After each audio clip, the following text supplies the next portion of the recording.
de provecho para nosotros, dando gracias a Dios por esta nueva oportunidad y también por la bendición de que hoy podamos escuchar a nuestro hermano Miguel, quien solicitó también hacer parte pues de esta tarea.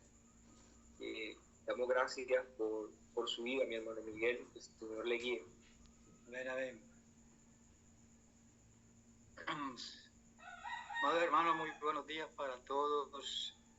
Primeramente dando gracias a Dios por esta preciosa oportunidad de estar entremezclados con ustedes y de la bendición de compartir el Salmo 85. Gracias a Dios por esto. Vamos a orar primeramente, dándole gracias al Señor. Amado Padre, te damos gracias en esta hermosa mañana que nos concedes para decirte primeramente gracias y orar que tu Santo Espíritu nos guíe, nos ilumine, Señor, y podamos, Padre, compartir bajo tu dirección, bajo tu sabiduría, y que pueda ser de gran bendición para cada uno, que nos fortalezcas, sea para edificación de cada vida. Gracias te damos, oramos que bendigas a cada uno de mis hermanos, bendiga la iglesia bautista reformada Divina Gracia, y que todo sea para la gloria tuya. Gracias te damos, Señor. Bien, amados hermanos, yo creo que todos me escuchan, ¿verdad? Y entonces procedemos. Hermano Miguel, fuerte y claro. Bueno, gracias, hermano. Bueno, entonces iniciamos con el Salmo 85. He dividido este Salmo en 1, 2, 3, 4 porciones.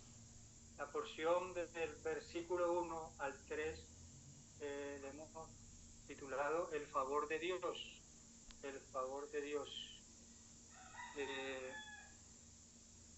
Antes de seguir, aquí en la Biblia el Salmo tiene un título: Súplica por la misericordia de Dios sobre Israel. Estamos en el Salmo 85. Súplica por la misericordia de Dios sobre Israel. Entonces dijimos que los versículos del 1 al 3 presentan principalmente el favor de Dios. El favor de Dios. En los versículos del 4 al 7 hemos titulado este bloque como la solicitud o la intercesión en oración, la intercesión que hace el salmista. El salmista dice al músico principal, salmo para los hijos de Coré. Entonces, en este bloque del 4 al 7 hay una solicitud, hay una intercesión en oración por el pueblo. Los versículos 8 al 9 podemos ver allí la respuesta de Dios, y en los versículos del 10 al 13 podemos observar los resultados, los beneficios de la intercesión del salmista. Entonces vemos cómo en los 3 primeros versículos se capta el favor de Dios. Podemos leer del 1 al 3, dice: fuiste propicio a tu tierra, oh Jehová, volviste la cautividad de Jacob. Prácticamente parece que esto alude a cuando el pueblo de Israel fue llevado cautivo a Babilonia, y está hablando de lo más posible de un regreso de este pueblo. porque dice, volviste la cautividad de Jacob, perdonaste la iniquidad de tu pueblo, todos los pecados de ellos, cubriste y reprimiste todo tu enojo, te apartaste del ardor de tu ira. Aquí el salmista está viendo la bendición de Dios, el favor de Dios, al ser perdonados, ¿sí?, al volver a la cautividad de Jacob, y donde también proclama todos los pecados de ellos cubriste y reprimiste todo tu enojo, te apartaste del ardor de tu ira. Creo que presenta estos tres versos el favor de Dios, el perdón de Dios, y cómo allí el salmista proclama que el Señor ha reprimido todo su enojo que podemos ver también en los contextos de la mayor parte del Antiguo Testamento, cómo el pueblo había pasado por mucha desobediencia, por mucha rebelión, dándole las espaldas a Dios, y realmente esto ocasionó que en un momento dado el pueblo de Jerusalén fuera asaltada y el pueblo fuese llevado cautivo a Babilonia por toda la desobediencia que el pueblo había experimentado muchas veces. Entonces, aquí el salmista proclama pues como Dios en su gran misericordia también una y otra vez había perdonado al pueblo. Entonces aquí el salmista expresa el perdón, expresa cómo Dios reprime todo su enojo. Y, amados hermanos, en el versículo entonces 4 al 7 vemos que este mismo salmista intercede, hace una solicitud a través de la oración, la cual dice: restáuranos, oh Dios de nuestra salvación. El salmo presenta el corazón del salmista haciendo esta oración de restauración. Restáuranos, oh Dios de nuestra salvación.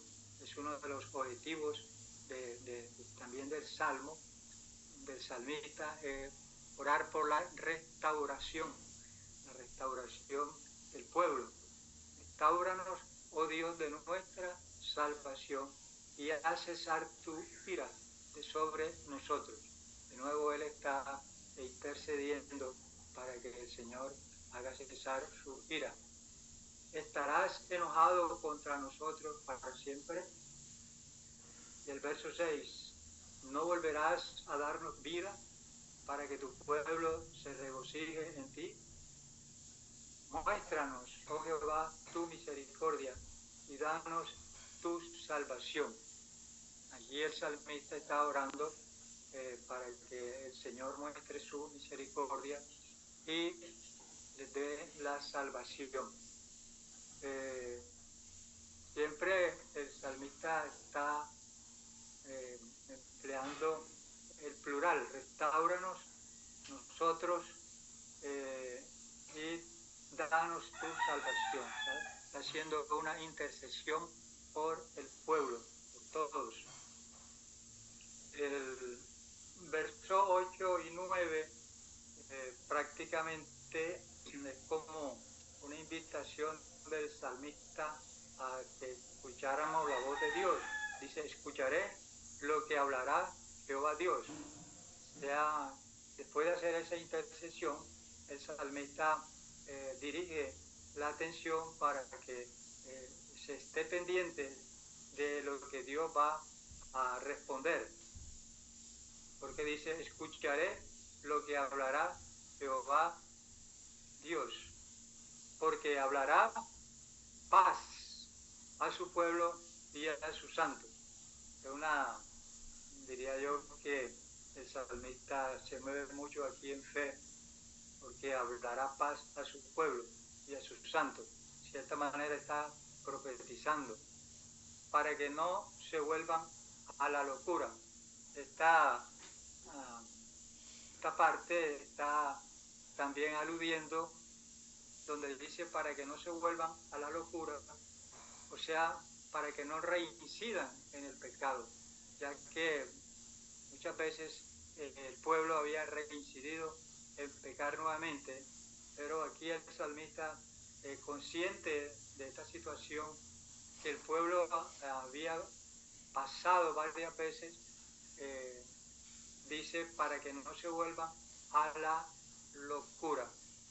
Y ciertamente cercana está su salvación a los que le temen, para que habite la gloria en nuestra tierra. Está correlacionando mucho allí la salvación con el temor, ¿verdad? Porque dice la palabra que se debe tener el temor al Señor, y este temor a Dios realmente produce salvación, preservación. Y finalmente el Salmo en el bloque del 10, versículo 10 al versículo 13, podríamos decir que hay como unos resultados, unos beneficios de toda la intercesión que hace el salmista, ¿verdad? Y se ve reflejado en unos beneficios. El verso 10 dice, la misericordia y la verdad se encontraron, la justicia y la paz se besaron. Podemos ver aquí que prácticamente también hay como unas respuestas cuando dice la misericordia y la verdad se encontraron y la justicia y la paz se besaron. Vemos en este versículo algo maravilloso. Dice la justicia y la paz se besaron. Bueno, un beso involucra una acción recíproca de los que participan, ¿verdad? La justicia y la paz, en este caso, se besaron. Y le hace acordar a uno mucho Romanos 14, 17, donde dice que el reino de Dios no consiste en comida o en bebida, sino en justicia, paz y gozo en el Espíritu Santo. Ese versículo nos muestra una secuencia, ¿verdad? En Romanos 14, 17, de que el reino de Dios es justicia, paz, gozo en el Espíritu Santo. O sea, hay una secuencia que aún se cumple en lo natural en este mundo, porque no hay paz, y la razón por la cual no hay paz, a pesar de los muchos armisticios que hay, no hay paz es porque la palabra dice que el reino de Dios es justicia, paz y gozo. Entonces va encadenado la justicia y la paz. Siempre la justicia inicia, para que haya paz debe haber justicia. Cuando hay justicia y paz, entonces se produce el gozo.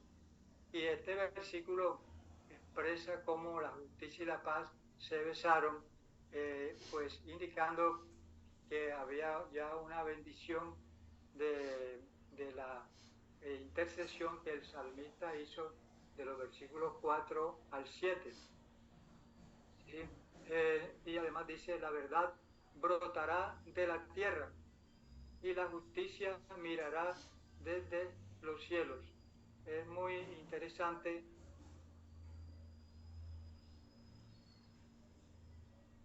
Sí, ya aparece 3 veces. En el verso 10 dice la justicia y la paz se besaron.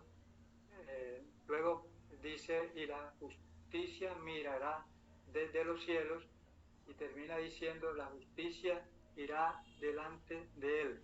Creo que es una instrucción muy buena para nosotros, porque al igual que Romanos 14 y 17, nosotros somos participantes, estamos incluidos en el reino de los cielos, y como hijo de Dios, una de las cosas que debe marcar nuestra vida es la justicia, porque la justicia nos trae paz.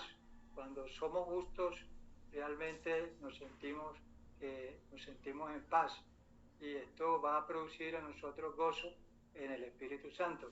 Entonces dice, la verdad brotará de la tierra y la justicia mirará desde los cielos. ¿Sí? Jehová dará también el bien y nuestra tierra dará el fruto.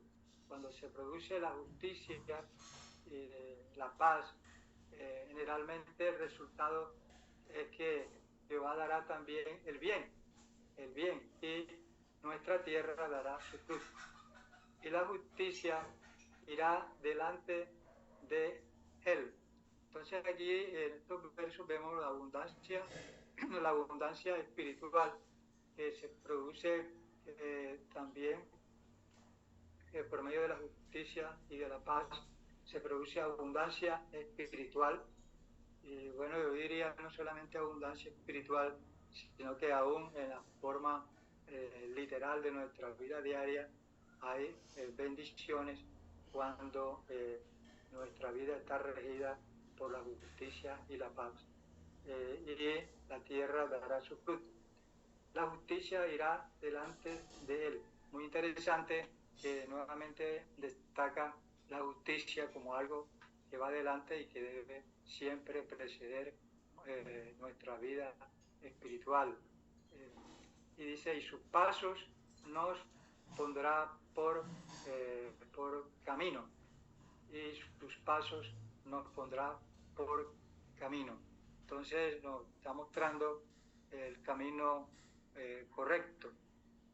En Segunda de Crónicas hay un pasaje del 21 al 12, verlo por acá,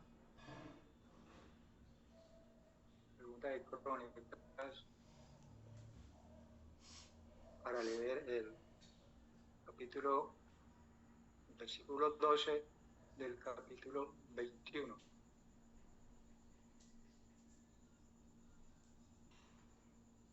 Dice,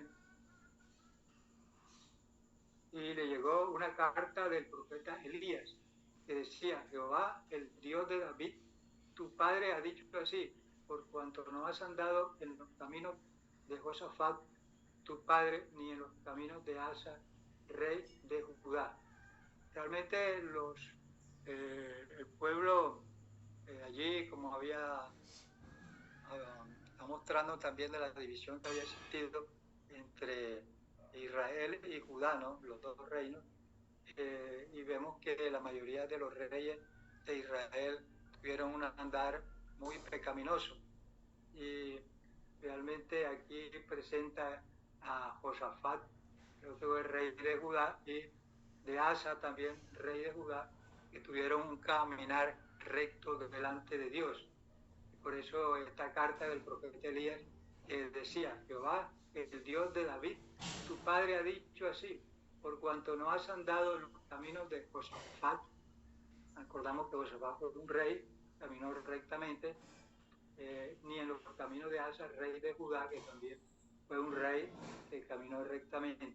Entonces, vemos que, por un lado, pues nuestro camino, como dice la Escritura, creo que en Juan, dice que el Señor es nuestro camino, nuestra verdad y la vida verdadera.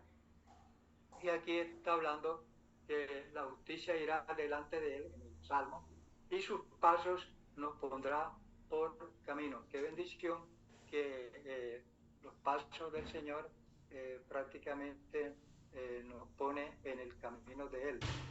Entonces, amados hermanos, estas secciones, como he dividido este salmo, nos indican primeramente el favor de Dios, segundo la necesidad de también estar intercediendo por el pueblo, y mirar cómo hay una maravillosa respuesta de que nos habla de justicia, nos habla de paz, y nos habla de una guianza que tendremos del Señor, porque su justicia irá delante de él y sus pasos nos pondrá por camino. Bueno, yo creo que hay tiempo para que algún hermano intervenga. Doy gracias a Dios por esta oportunidad y no sé si hay algún hermano que desee participar. Amén, hermanos. Muchas gracias, hermano Miguel. Primero, expresar nuestra gratitud a Dios por su vida y por este espacio en el que nos permitió escucharle el comentario pues, de este salmo, dando gracias a Dios por lo que Él le permitió entender. Sin duda es un salmo muy bueno para que podamos nosotros reflexionar sobre todas las cosas que hemos recibido de parte del Señor, aquellas que en realidad trascienden, porque es un texto, un salmo cargado de soteriología, cargado de la doctrina de la salvación. Habla de propiciación, habla de redención, habla de cómo Dios aplaca su ira y del medio por el cual Dios ha hecho esto. Esa forma en que los últimos versículos terminan son en realidad gloriosos.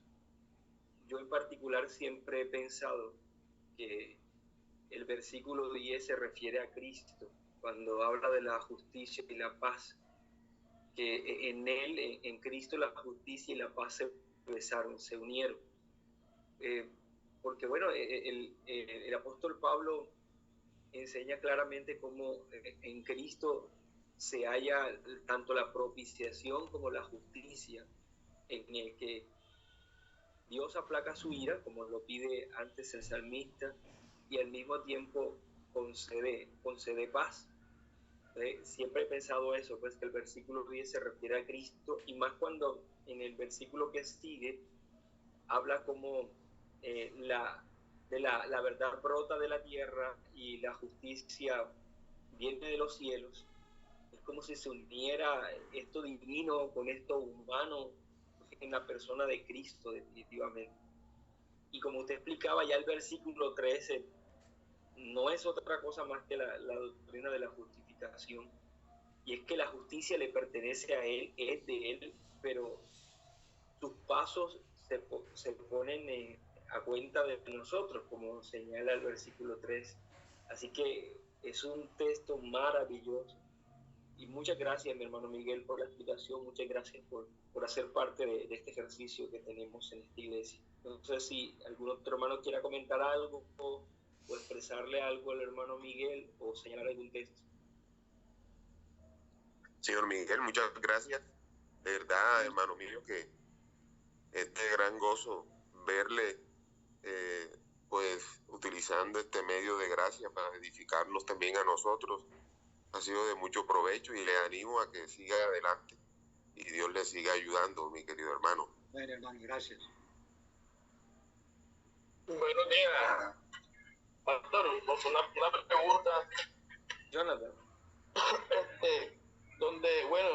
Donde dice en el versículo 2, dice, volviste la cautividad de Jacob, perdonaste la iniquidad de su pueblo.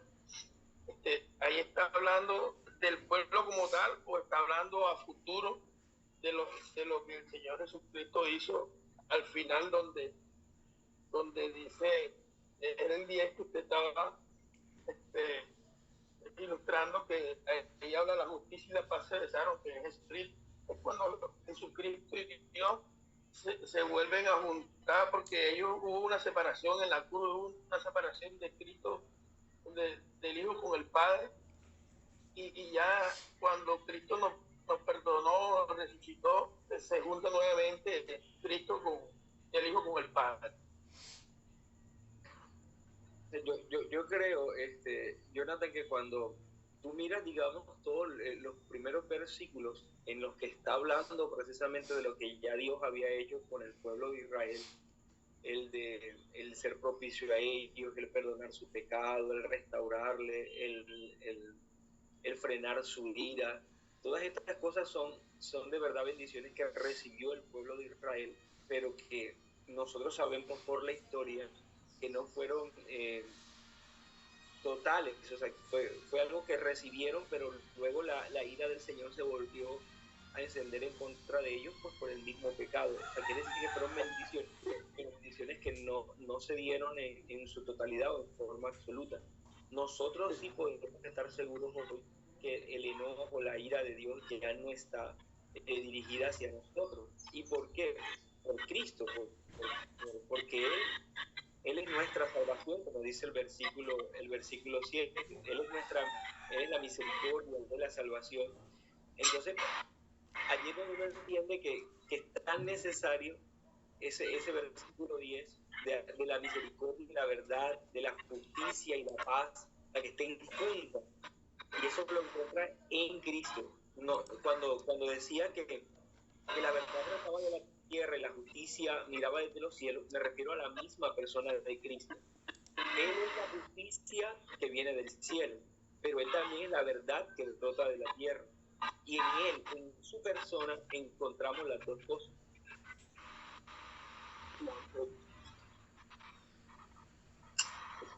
Gracias. A ti, Jonathan. Mi hermano Miguel, no sé si nos despiden en oración entonces.